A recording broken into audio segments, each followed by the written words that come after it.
സർക്കാരും ഗവർണറും പിടിവാശി അവസാനിപ്പിച്ചതോടെ KTUVC ആയി സിസ തോമസ് ഇന്ന് ചുമതലയേറ്റു.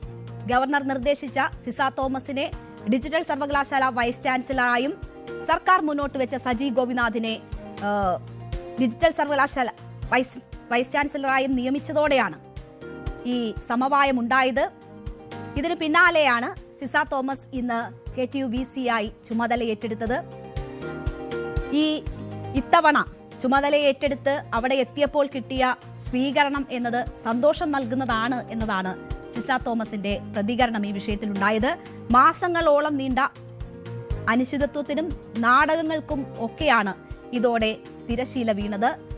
3 ഇടത്ത് VC-മാരുടെ സ്ഥിരം നിയമനത്തിനാണ് ഇപ്പോൾ വഴി തുറന്നിരിക്കുന്നത്. അപ്പോൾ എന്താണ് ഈ സമവായത്തിലേക്ക് നയിച്ച സാഹചര്യങ്ങൾ? ഏത് സാഹചര്യത്തിലാണ് കുറെ നാളായി നീണ്ടുനിന്ന ഈ പ്രശ്നങ്ങൾ പരിഹരിക്കപ്പെട്ടത് എന്നതാണ് നമ്മൾ പരിശോധിക്കാൻ പോകുന്നത്. സർക്കാർ ഗവർണർ പോരുമൂലം സുപ്രീം കോടതി വരെ എത്തിയ കേസിലാണ് ഇപ്പോൾ ഈ സമവായം ഉണ്ടായിരിക്കുന്നത്. മുൻഗണനാ പട്ടിക മുഖ്യമന്ത്രി തയ്യാറാക്കി ഗവർണർക്ക് നൽകാനായിരുന്നു ആദ്യത്തെ കോടതിയുടെ നിർദ്ദേശം. ഡിജിറ്റലിലേക്ക് doctor Saji Gopinath, doctor MS Rajashree, doctor Jeen Jose, Priya Chandran, അങ്ങനെ ഉള്ള ഒരു ക്രമത്തിൽ KTUവിലേക്ക് doctor C Satheesh Kumar, doctor GR Bindu, Priya Chandran, Ciza Thomas എന്ന ക്രമത്തിലുമാണ് മുഖ്യമന്ത്രി പേരുകൾ നൽകിയിരുന്നത്. സിസ തോമസിനെ പരിഗണിക്കരുത് എന്ന കുറിപ്പോടെയാണ് അവരുടെ പേര് ഈ 2 പട്ടികയിലും ഉൾപ്പെടുത്തിയിരുന്നത്. സർക്കാരിന് അത്രമാത്രം ഇഷ്ടക്കേട് സിസ തോമസിനോട് ഉണ്ടായിരുന്നു. സജിയെയും രാജശ്രീയെയും എതിർത്ത് ഗവർണറും നിലപാടെടുത്തു. കോടതിയിൽ സത്യവാങ്മൂലം നൽകി. മുൻപ് സർക്കാരിന്റെ താൽപര്യത്തിന് വിരുദ്ധമായി ഗവർണറുടെ നിർദ്ദേശപ്രകാരം KTUവിന്റെ താൽക്കാലിക VC-യുടെ ചുമതല ഏറ്റെടുത്തതാണ് സിസ തോമസിനോട് സർക്കാരിനുള്ള ഈ വലിയ വിരോധത്തിന് കാരണം. അടുത്തിടെ ഡിജിറ്റൽ താൽക്കാലിക VC ആയിരിക്കെ അവിടുത്തെ ക്രമക്കേട് സംബന്ധിച്ച റിപ്പോർട്ട് ഗവർണർക്ക് നൽകിയത് വിരോധം കൂട്ടുകയും ചെയ്തു. അങ്ങനെ സർക്കാർ എതിർത്ത സിസ തോമസ് ആണ് സമവായത്തിലൂടെ ഇന്ന് KTUVC ആയി ചുമതലയേറ്റെടുത്തത്. ചുമതലയേറ്റെടുത്തതിൽ വലിയ സന്തോഷം തോന്നുന്നുവെന്നും ഇപ്പോൾ പാഴായിപ്പോയ കാര്യങ്ങളെക്കുറിച്ചൊന്നും ഓർക്കേണ്ടതില്ലെന്നും ഇപ്പോൾ കിട്ടിയ സ്വീകരണത്തിൽ സന്തോഷമാണ് തനിക്കുള്ളതെന്നും സർക്കാരുമായി ഇനി അങ്ങോട്ട് സഹകരിച്ചു പോകുമെന്നും തനിക്കെതിരായ ആരോപണങ്ങളിൽ വിഷമം തോന്നിയിട്ടുണ്ട് എന്നുമൊക്കെ സിസ തോമസ് പറയുന്നു. ഒരു ഭരണസ്തംഭനവും ഉണ്ടായിട്ടില്ല എന്നതാണ് അവരുടെ വാദം. പഴയ കാര്യങ്ങളെല്ലാം കഴിഞ്ഞു, മുന്നോട്ട് പോയാൽ മതി, അപാകതകളെല്ലാം പരിഹരിച്ച് മുന്നോട്ട് പോകുമെന്ന് സിസ തോമസ് പറയുന്നു. സിസ തോമസ് എന്ന വ്യക്തിയല്ല വലുത്, KTU എന്ന സ്ഥാപനമാണ് വലുത് എന്ന് സിസ തോമസ് പറയുകയാണ്. പക്ഷേ ഇതൊക്കെ എല്ലാം പോസിറ്റീവായി പറയുന്ന സിസ തോമസിന് ഒരൊറ്റ വിഷമം മാത്രമേ ഉള്ളൂ. തനിക്കെതിരെ മിനിറ്റ്സ് മോഷ്ടിച്ചു എന്നുവരെ ആരോപണം വന്നു. താൻ ഒന്നും എടുത്തോണ്ട് പോയിട്ടില്ല, അത്തരം പ്രസ്താവനകളിൽ വിഷമം തോന്നുന്നു എന്ന് മാത്രമാണ് സിസ തോമസ് പറഞ്ഞത്. മോഷ്ടാവായി ചിത്രീകരിക്കുന്നതിലാണ് തനിക്ക് ബുദ്ധിമുട്ടുണ്ടായത് എന്നതാണ് സിസ തോമസ് ഇന്ന് മാധ്യമങ്ങളോട് പറയാൻ ശ്രമിച്ചത്. പഴയ കാര്യം കഴിഞ്ഞില്ലേ, ഇനിയിപ്പം അതെല്ലാം ഇന്നിപ്പം എനിക്കൊരു സ്വീകരണം കിട്ടി വരാൻ സാധിച്ചെങ്കിൽ മുന്നോട്ട് നോക്കിയാൽ പോരെ നമ്മൾ? പഴയ കാര്യങ്ങൾ ഇനി ചെകഞ്ഞെടുക്കേണ്ട കാര്യമുണ്ടോ? അതോടെ എന്തെങ്കിലും അപാകതകൾ സംഭവിച്ചിട്ടുണ്ടെങ്കിൽ മുന്നോട്ടുള്ള പോക്കിൽ അത് കറക്റ്റ് ചെയ്തു പോകാനുള്ള ശ്രമം നടത്താം. ആനുകൂല്യങ്ങൾക്ക് വേണ്ടി വരെ നിയമ പോരാട്ടം നടത്തുകയും അവിടെ വിജയം നേടുകയും ചെയ്ത വ്യക്തിയാണ് സിസ തോമസ്. സിസ തോമസ് ഇതിനു മുൻപ് ചുമതലയേൽക്കാൻ വന്നപ്പോൾ ഉണ്ടായിരുന്ന അന്തരീക്ഷം നമ്മൾ കണ്ടതാണ്. ആ അന്തരീക്ഷം മാറി എല്ലാവരുടെയും സ്വീകരണം ഏറ്റുവാങ്ങാൻ കഴിഞ്ഞു എന്നതാണ് സിസ തോമസിനെ സന്തോഷിപ്പിക്കുന്നത്. പക്ഷേ സിസ തോമസിന്റെ ഈ വരവ് സർക്കാർ അനുകൂല സംഘടനകൾക്കാണ് ഏറ്റവും വലിയ തിരിച്ചടി ഉണ്ടാക്കാൻ പോകുന്നത് എന്ന കാര്യത്തിൽ സംശയമില്ല. SFI നേരത്തെ KTUവിലും കേരള യൂണിവേഴ്സിറ്റിയിലും ഒക്കെ സിസ തോമസിനെതിരെ തുറന്ന യുദ്ധത്തിലായിരുന്നു. അപ്പോൾ ആ നിലപാടുകളൊക്കെ ഇനി അവർക്കൊക്കെ മാറ്റേണ്ടി വരുന്ന സാഹചര്യമാണ് ഉള്ളത്. കേരള ശാസ്ത്ര സാങ്കേതിക സർവകലാശാല, കേരള ഡിജിറ്റൽ സർവകലാശാല VC നിയമനത്തിൽ സുപ്രീം കോടതി നിർദ്ദേശപ്രകാരമുള്ള സമവായത്തിൽ എത്തുന്നതിൽ സർക്കാരും ഗവർണറും പരാജയപ്പെട്ടിരുന്നു. അപ്പോൾ ആ ഘട്ടത്തിലാണ് കോടതിയുടെ ശക്തമായ ഒരു ഇടപെടൽ ഇതുമായി ബന്ധപ്പെട്ടുണ്ടാകുന്നത്. സുപ്രീം കോടതി നിയോഗിച്ച ജസ്റ്റിസ് സുധാംശു ധൂലിയ അധ്യക്ഷനായ സെർച്ച് കമ്മിറ്റിയുടെ റിപ്പോർട്ടിന്റെ അടിസ്ഥാനത്തിൽ മുഖ്യമന്ത്രിയുടെ അഭിപ്രായ പ്രകാരമുള്ള മുൻഗണനാക്രമം നിശ്ചയിച്ച് ഗവർണർക്ക് കൈമാറണമെന്നായിരുന്നു സുപ്രീം കോടതിയുടെ ആദ്യ നിർദ്ദേശം. 2 ആഴ്ചയ്ക്കകം ചാൻസലർ കൂടിയായ ഗവർണർ തീരുമാനമെടുക്കണമെന്നും സുപ്രീം കോടതി ഉത്തരവിട്ടിരുന്നു. മുഖ്യമന്ത്രി നൽകിയ പേരുകളിൽ എന്തെങ്കിലും വിയോജിപ്പോ അഭിപ്രായ വ്യത്യാസമോ ഉണ്ടെങ്കിൽ ചാൻസലർ അക്കാര്യം അറിയിക്കണമെന്നൊക്കെ സുപ്രീം കോടതി നിർദ്ദേശിച്ചിരുന്നതാണ്. എന്നാൽ മുഖ്യമന്ത്രി മുൻഗണന നിശ്ചയിച്ച് പേരുകൾ കൈമാറിയിട്ടും ഗവർണർ തീരുമാനമെടുക്കാൻ കാലതാമസം വരുത്തി. അത് സുപ്രീം കോടതിയുടെ വിമർശനത്തിനിടയാക്കി. പിന്നീടും സുപ്രീം കോടതി ഒരു സമയം നിശ്ചയിച്ച് നൽകി. അതിനു മുൻപ് ഒരു ഒത്തുതീർപ്പിനായി മന്ത്രിമാരായ പി രാജീവും മന്ത്രി ആർ ബിന്ദുവും ഗവർണറെ കണ്ടു.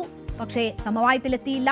ഗവർണർ പിടിവാശി തുടർന്ന് കോടതിയിൽ വിഷയമെത്തുമ്പോൾ സ്ഥിരം ബിസിമാരുടെ നിയമനം നേരിട്ട് നടത്തും എന്നതാണ് കോടതി പറഞ്ഞത്. ബിസി നിയമനത്തിനായി മുദ്രവെച്ച കവറിൽ ഓരോ പേരുകൾ വീതം നൽകാൻ, ഓരോ പേര് മാത്രം നൽകിയാൽ മതി എന്ന് സുപ്രീം കോടതി സുധാംശു ധൂലിയ കമ്മിറ്റിയോട് നിർദ്ദേശിച്ചിരുന്നു. അപ്പോ അതാണ് വലിയ ഒരു മഞ്ഞുരുകലിലേക്ക് പെട്ടെന്ന് കാര്യങ്ങൾ എത്താനുള്ള ഏറ്റവും പ്രധാനപ്പെട്ട കാര്യം. കോടതി നേരിട്ട് നിയമനം നടത്തുമെന്ന സാഹചര്യം. കോടതി ഇങ്ങനെ ഒരു തീരുമാനം പ്രഖ്യാപിക്കുമ്പോൾ അതിൽ അതൃപ്തി പരസ്യമാക്കിക്കൊണ്ടാണ് ഗവർണർ രംഗത്ത് വന്നത്. വൈസ് ചാൻസലർ നിയമനത്തിൽ സുപ്രീം കോടതിക്കെതിരെ രൂക്ഷ വിമർശനമാണ് അന്ന് ഒരു പൊതുപരിപാടിയിൽ ചാൻസലർ കൂടിയായ രാജേന്ദ്ര അർലേക്കർ നടത്തിയത്. ഭരണഘടന ഭേദഗതി ചെയ്യാൻ കോടതികൾക്ക് അധികാരമില്ല എന്നതായിരുന്നു ഗവർണർ അന്ന് പറഞ്ഞത്. സുപ്രീം കോടതിക്കെതിരെ പരസ്യ വിമർശനം തന്നെയായിരുന്നു നടത്തിയത്. ഇതിന് പിന്നാലെയാണ് പിന്നീട് ഗവർണറും മുഖ്യമന്ത്രിയും തമ്മിലുള്ള കൂടിക്കാഴ്ച നടന്നത്. അപ്പോ മുഖ്യമന്ത്രിയുമായുള്ള ആ കൂടിക്കാഴ്ചയിലാണ് നിർണായകമായ ട്വിസ്റ്റ് സംഭവിക്കുന്നത്. ഇരുവിഭാഗവും സമവായത്തിലെത്താൻ തീരുമാനിച്ചു. അതിലെ ഒത്തുതീർപ്പ് വ്യവസ്ഥയായിരുന്നു KTU VC-ആയി സിസ തോമസിനെ സർക്കാരും ഡിജിറ്റൽ സാങ്കേതിക സർവകലാശാല VC-ആയി സജി ഗോപിനാഥിനെ ഗവർണറും അംഗീകരിക്കുക എന്നത്. ഇതിനെ തുടർന്ന് ഗവർണർ ഉത്തരവിറക്കി. അതിന് പിന്നാലെയാണ് ഇന്ന് സിസ തോമസ് ചുമതലയേൽക്കാൻ എത്തിയത്.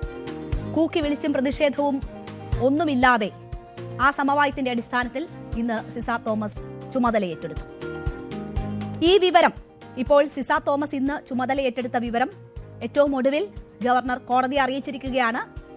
എല്ലാ VC നിയമനത്തിലെ സമവായം രേഖാമൂലം തന്നെ സുപ്രീം കോടതിയെ അറിയിച്ചിരിക്കുന്നു. സുപ്രീം കോടതിയിൽ സത്യവാങ്മൂലം സമർപ്പിച്ചുകൊണ്ടാണ് ഇക്കാര്യങ്ങൾ കോടതിയുടെ ശ്രദ്ധയിലേക്ക് കൊണ്ടുവന്നിരിക്കുന്നത്. സിസ തോമസിനെയും സജി ഗോപിനാഥിനെയും നിയമിച്ചുകൊണ്ടുള്ള ഉത്തരവും കോടതിയിൽ കൈമാറിയിട്ടുണ്ട്. ഈ മാസം 14 നടന്ന കൂടിക്കാഴ്ചയിൽ ധാരണയെത്തി എന്നതാണ് ഈ സത്യവാങ്മൂലത്തിൽ ഗവർണർ വ്യക്തമാക്കിയിരിക്കുന്നത്. കോടതി നിർദ്ദേശപ്രകാരം ഇക്കാര്യം ജസ്റ്റിസ് ധൂലിയെ അറിയിച്ചെന്നും സത്യവാങ്മൂലത്തിലുണ്ട്. ഗവർണറുടെ സ്റ്റാൻഡിംഗ് കൗൺസിൽ വൈകിട്ട് സത്യവാങ്മൂലം സമർപ്പിക്കുകയായിരുന്നു. അപ്പോ കോടതി ഇനി വ്യാഴാഴ്ചയാണിത് പരിഗണിക്കുന്നത്. ആ ഘട്ടത്തിൽ എന്ത് ഇടപെടൽ നടത്തുന്നു എന്നതാണ് പ്രധാനപ്പെട്ട കാര്യം. സർക്കാരും ഗവർണറും ഒത്തുതീർപ്പിലെത്തണം എന്നത് മാത്രമായിരുന്നു ഈ വിഷയത്തിൽ കോടതിയുടെ താൽപര്യം. അതിനുവേണ്ടിയാണ് കോടതി ആവർത്തിച്ചുള്ള ഇടപെടൽ ഈ വിഷയവുമായി ബന്ധപ്പെട്ട് നടത്തിയത്. പക്ഷേ അത് സാധ്യമാകുന്നില്ല എന്നൊരു ഘട്ടത്തിലാണ് കടുത്ത തീരുമാനത്തിലേക്ക് പോകും എന്ന് കോടതി പറഞ്ഞത്. അവിടെ ഇപ്പോൾ ഒത്തുതീർപ്പിലേക്ക് കാര്യങ്ങൾ എത്തുമ്പോൾ സ്വാഭാവികമായും കോടതി അത് അംഗീകരിക്കാനുള്ള സാധ്യത തന്നെയാണ് ഉള്ളത്. പക്ഷേ അപ്പോഴും ബാക്കിയാകുന്ന ചില ചോദ്യങ്ങളുണ്ട്. സുപ്രീം കോടതി വരെ എത്തിയ കേസിൽ എങ്ങനെയാണ് ഇപ്പോൾ സമവായം സാധ്യമായത്? നിസ്സാരമായി പരിഹരിക്കാവുന്ന പ്രശ്നം ആയിരുന്നുവെങ്കിൽ എന്തുകൊണ്ടാണ് അത് ഇത്ര വലിയ നിയമ പോരാട്ടങ്ങളിലേക്ക് കൊണ്ടുപോയത്? സർവകലാശാലകളിൽ VC നിയമനം വൈകിപ്പിച്ച് സർവകലാശാലകളെ നാഥനില്ലാത്ത ഇടങ്ങളാക്കിയത് എന്തിനാണ്? നിയമനങ്ങൾക്കെതിരെ പറഞ്ഞിരുന്ന ആശങ്കകൾ, ആ വ്യക്തികളെക്കുറിച്ച് പറഞ്ഞിരുന്ന ആശങ്കകൾ എങ്ങനെയാണ് ഇപ്പോൾ കെട്ടടങ്ങിയത്? നിയമ പോരാട്ടങ്ങൾക്കായി ഒഴുക്കിയ ഖജനാവിലെ പണത്തിന് ആരാണ് ഉത്തരം പറയുക? സുപ്രീം കോടതി നിയമിച്ച സെർച്ച് കമ്മിറ്റിയുടെ സിറ്റിംഗ് ഫീസ് ഇനത്തിൽ മാത്രം ഇതുവരെ ഏതാണ്ട് 31 ലക്ഷം രൂപ ചെലവിട്ടു എന്നതാണ് കണക്ക്. ഹൈക്കോടതിയിലും സുപ്രീം കോടതിയിലും അഭിഭാഷകർക്ക് നൽകിയ ലക്ഷങ്ങൾ വേറെയാണ്. ഈ നിയമ പോരാട്ടത്തിന് എത്ര രൂപയാണ് ചെലവായത് എന്നത് വിവരാവകാശ പ്രകാരം അറിയാനുള്ള ശ്രമങ്ങൾ ചിലർ നടത്തിയിരുന്നു. എന്നാൽ ആ ചോദ്യത്തിന് സർക്കാരോ AG ഓഫീസോ ഒന്നും മറുപടി നൽകിയിരുന്നില്ല എന്നതാണ് വസ്തുത. അപ്പോൾ ഇതിനു വേണ്ടിയൊക്കെ എത്ര പണം ചെലവഴിച്ചു എന്നതിൽ പോലും കൃത്യമായ കണക്കുകളില്ല. സർവകലാശാലകൾ നാഥനില്ല കളരിയായി. ഇതൊക്കെ ആർക്ക് വേണ്ടിയായിരുന്നു എന്നും ഇപ്പോൾ ഇതൊക്കെ എങ്ങനെ പരിഹരിച്ചു എന്നുമുള്ള ചോദ്യങ്ങൾക്ക് മറുപടി പറയാൻ സർക്കാരിന് ബാധ്യതയുണ്ട്.